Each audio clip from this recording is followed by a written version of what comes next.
যারা কাজ না করে ফুটানি মারে ওইটাতে লজ্জা। অনেকে আছে ফুটানি মারে, আছে না নাই?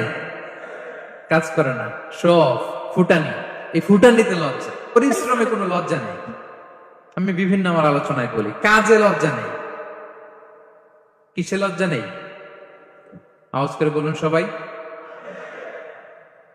কাজে লজ্জা নেই। লজ্জা হচ্ছে অলসতায়, লজ্জা হচ্ছে হাত পাতায়, লজ্জা হচ্ছে অকর্মণ্যতায়।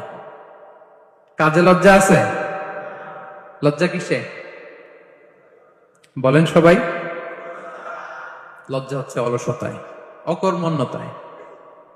অনেকে আছে ফুটানি মারে, আছে না নাই? কাজ করে না, শো অফ, ফুটানি। এই ফুটানিতে লজ্জা, কিন্তু পরিশ্রমে কোনো লজ্জা নেই। এই জন্য আল্লাহ তাআলা বললেন, হে মানুষ, তোমার রবের কাছে পৌঁছা পর্যন্ত তোমাকে পরিশ্রম করতে হবে। হাড় ভাঙা পরিশ্রম করে আমার কাছে আসতে হবে, তবেই সফলতা মিলবে।